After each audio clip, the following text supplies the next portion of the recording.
Hello বন্ধুরা, আজকে আবার চলে এসেছি সম্পূর্ণ নতুন একটা ভিডিও নিয়ে। তোমরা দেখছো তোমাদের প্রিয় ইউটিউব চ্যানেল পেয়ারা নিউট্রিশন, আর সঙ্গে রয়েছি আমি নিউট্রিশন এক্সপার্ট প্রলয় মজুমদার। আজকে যে টপিকটা নিয়ে আমরা আলোচনা করব সেটা হচ্ছে অবিশ্বাসী মানুষ চিনবেন কিভাবে। দেখুন, আমাদের চারপাশে বহু মানুষ ঘুরে বেড়ান। পেশাগত কারণে, পারিবারিক কারণে, সামাজিক কারণে নানান মানুষের সাথে আমাদের মেলামেশা করতেই হয়। এর মধ্যে বেশ কিছু মানুষকে আমরা বিশ্বাস করি এবং অনেক সময়তেই দেখা যায় যে বিশ্বাস করে আমাদের ঠকতে হয়। দিনের শেষে দেখা যায় সেই মানুষরা চূড়ান্ত অবিশ্বাসী। তো এটা কি ভালো হয় না যে আমরা শুরু থেকেই যদি বুঝতে পারি যে মানুষটা বিশ্বাসী হবে না অবিশ্বাসী হবে, তাহলে বোধহয় আমাদেরকে আঘাতটা কম পেতে হয়। জীবনে সবাই চান কিছু বিশ্বাসী মানুষের বা বিশ্বস্ত মানুষের সংস্পর্শে থাকতে। অবিশ্বাসী মানুষদের কেউই পছন্দ করেন না। তবু আমাদের প্রত্যেকেরই অভিজ্ঞতা হয় জীবনে অবিশ্বাসী মানুষের সংস্পর্শে আসার। আজকের ভিডিওতে আমি একেবারে হাতে ধরে আপনাদেরকে শিখিয়ে দেব যে অবিশ্বাসী মানুষদেরকে চিনবেন কিভাবে, এবং এই থিওরি যদি আপনারা অ্যাপ্লাই করেন আমি নিশ্চিত 100% আপনারা চিনতে পারবেন কোন মানুষ আপনার জীবনে বিশ্বস্ত হতে যাচ্ছে এবং কোন মানুষ অবিশ্বাসী। তাদের থেকে সাবধান এবং দূরে থাকাই ভালো। এবং এই বিশ্লেষণের জন্য আমি একেবারে সাহায্য নেব ভারতীয় যে সমস্ত সনাতন সাহিত্য আছে এবং আমাদের পুষ্টি বিজ্ঞান, এই দুয়ের সাহায্যে আমি বিচার করে আপনাদেরকে দেখিয়ে দেব যে কত সহজে অবিশ্বাসী মানুষকে চেনা যায়। তাই ভিডিওটা স্কিপ না করে শুরু থেকে শেষ অবধি দেখুন। আপনার জীবনের চলার পথে ভীষণ কার্যকারী একটা ভিডিও হতে যাচ্ছে আজকের ভিডিও। তো বন্ধুরা, আমরা একেবারে টপিকে ফেরত আসি। দেখুন, কোনো মানুষকে প্রথম দেখার সাথে সাথেই আমরা তাদের বিশ্বাস করি না। কিছুদিন তাদের সঙ্গে চলার পর আস্তে আস্তে একটা বিশ্বাস তৈরি হয়। এই যে কিছুদিন যখন আমরা তাদের সঙ্গে মেলামেশা করছি, কথা বলছি, চলছি, এই সময় আপনাদেরকে কয়েকটা জিনিস গভীরভাবে খেয়াল রাখতে হবে। তার মধ্যে মূলত হচ্ছে তাদের লাইফস্টাইল এবং তাদের খাদ্যাভ্যাস। এই দুটো জায়গা যদি আপনারা একটু গভীরভাবে খেয়াল করতে পারেন, তাহলেই খুব সহজে অবিশ্বাসী মানুষ চিনতে পারবেন। শাস্ত্র বলছে 3টে গুণ দিয়ে আমরা তৈরি, তম, রজ এবং সত্য। যার মধ্যে সত্যগুণকে বলা হচ্ছে সাধুর গুণ, এবং রজগুণকে বলা হচ্ছে রাজার গুণ, আর তমগুণ হচ্ছে চণ্ডালের গুণ। তমগুণে যদি মানুষ থাকে তাদের মধ্যে দেখা যায় রোগ, শোক ইত্যাদি নেগেটিভিটির মাত্রা প্রচুর। রজগুণের অধিকারী যদি কেউ হন তার ক্ষেত্রে দেখা যায় যে হিংসা প্রবল। আর সত্যগুণের মানুষরা সর্বদাই ক্ষমাশীল, দয়াবান এবং অতীব বিশ্বস্ত হয়ে থাকেন। তাই আমাদেরকে জীবনে শনাক্ত করতে হবে সত্যগুণের অধিকারী মানুষদেরকে। তো কারা সত্যগুণের অধিকারী সেই জায়গাটা চিনতে গেলে এই গুণাবলীগুলো আমাদেরকে একটু বিশদে জানতে হবে। দেখুন, সত্যগুণ মানে হচ্ছে একেবারে সাধুর মধ্যে যে গুণাবলী দেখা যায়, অর্থাৎ যারা সচরাচর মিথ্যে কথা বলে না। আপনার চারপাশে থাকা মানুষ যারা সচরাচর মিথ্যে কথা বলে না, কখনো আপনাকে পরিস্থিতির শিকার বানাবে না, এইরকম মানুষদেরকে আমরা বলবো সত্যগুণের মানুষ। এবং এটা মূলত সম্ভব সাত্ত্বিক জীবনযাপন এবং সাত্ত্বিক আহার যদি সারাদিনে তিনি গ্রহণ করেন, তাহলে সেই মানুষরা সত্যগুণের অধিকারী হয়ে থাকেন। রজগুণের মানুষ যারা, তারা ক্রমাগতই আপনার পারফরমেন্স নিয়ে হিংসা করতে থাকবে। আপনার প্রতি তারা ভীষণ রকম জেলাস হবে, কোনো অবস্থাতেই তারা সন্তুষ্ট থাকবে না।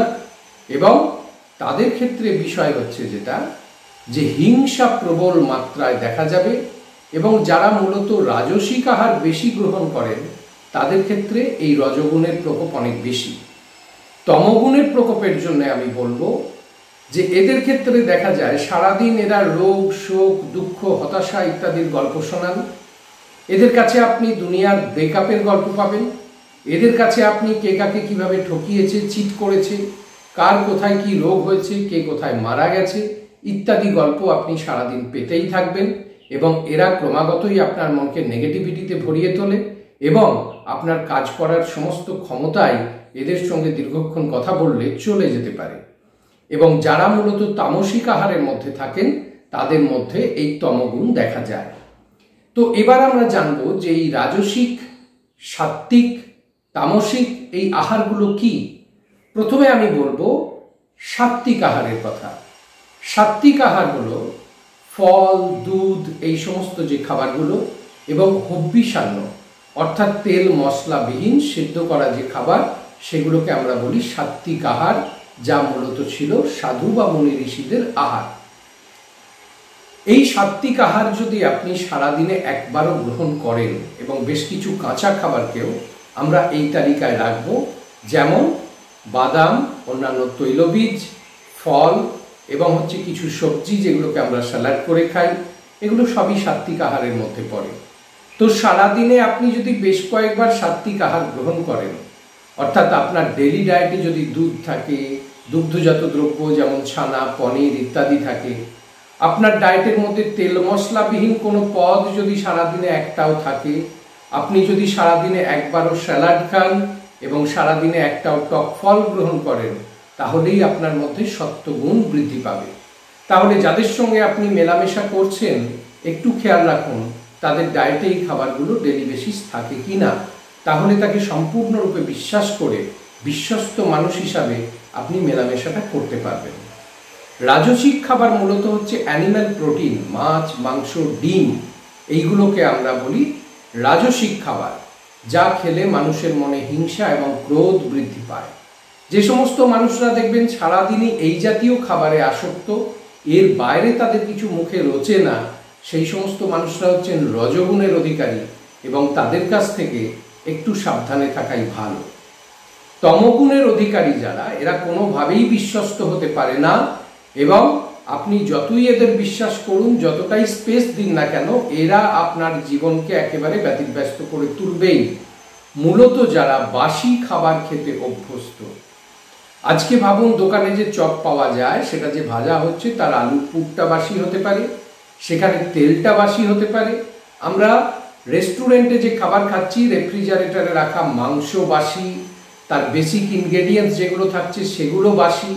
তাহলে আপনার যে সমস্ত বন্ধু বান্ধবরা, আপনার কলিগরা, যারা রেস্টুরেন্ট থেকে অর্ডার করা খাবারে বেশি অভ্যস্ত, যারা প্যাকেজড ফুডে বেশি অভ্যস্ত, যেগুলো অবশ্যই বাসি, বেশ কিছুদিন আগে তৈরি হয়ে প্যাকিং হয়ে আপনার কাছে আসছে, এই সমস্ত খাবারে যারা বেশি অভ্যস্ত, তাদের ক্ষেত্রে রোগ, শোক, দুঃখ, হতাশার প্রবণতা অনেক বেশি, এবং এরা কখনোই বিশ্বস্ত হতে পারে না, এবং এরা কিন্তু আপনার জীবনকে দুর্বিষহ করে তুলবে। তাই এই জাতীয় খাদ্যাভ্যাসের মধ্যে যারা আছেন তাদের থেকে সতত দূরে থাকবেন। এবার আসি লাইফস্টাইলের কথায়। যারা একটা নির্দিষ্ট সময় ঘুম থেকে ওঠেন, নির্দিষ্ট সময় নিদ্রা যান, এবং সেটা অবশ্যই রাত্রির 12টার আগে, যাদের ক্ষেত্রে দেখা যায় যে খাদ্যাভ্যাস থেকে আরম্ভ করে সমস্ত কিছুর একটা শৃঙ্খলা আছে, তারা হচ্ছেন সত্ত্বগুণের অধিকারী।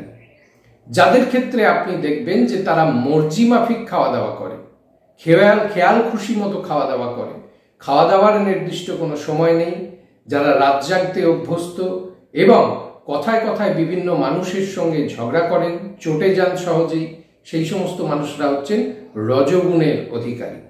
আর তমগুণের অধিকারী হচ্ছেন তারা যারা দিনের বেলায় সারাদিন ঘুম ভাবের মধ্যে থাকেন এবং রাত্রিবেলায় দীর্ঘ সময় জেগে থাকেন, আর দিনের বেলায় অনেক সময়ই ঘুমিয়ে কাটান, দিবানিদ্রার মধ্যে যান, তাদের ক্ষেত্রে, এবং যারা সবসময়তেই খাবারের ব্যাপারে ভীষণ রকম অনীহা, এবং তারা অল্প সামান্য বা টুকটাক খাবার বেশি পছন্দ করেন, অথচ সারাদিনে বারে অনেকবার খাচ্ছেন প্রসেসড ফুড, এই জাতীয় খাবার, তাদের থেকে সাবধান, তারা তমগুণের অধিকারী এবং এনারা কখনোই বিশ্বস্ত হতে পারেন না।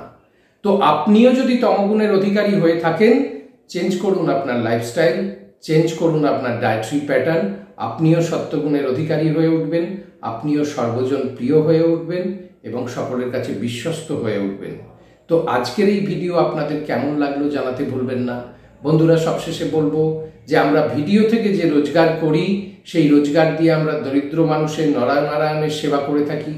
তো সেই নরনারায়ণ সেবায় যদি কিছু দান করতে চান, আমরা ইউপিআই আইডি দিয়ে দিচ্ছি, সেখানে দান করবেন। অনেকে সুপার থ্যাঙ্কস বাই করতে পারেন, তার মাধ্যমেও আপনারা অবশ্যই আমাদের এই সেবা কাজে অংশগ্রহণ করতে পারবেন, দান করতে পারবেন। আর বন্ধুরা, আরেকটা কথা বলবো যে ভিডিওটা যদি ভালো লাগে তাহলে অবশ্যই লাইক করবেন, কমেন্ট করে জানাবেন কেমন লাগলো, আর শেয়ার করতে তো ভুলবেনই না। আর এমনই নতুন নতুন ভিডিও পাওয়ার জন্য চ্যানেলটাকে অবশ্যই সাবস্ক্রাইব করবেন। ভালো থাকবেন সকলে, ধন্যবাদ।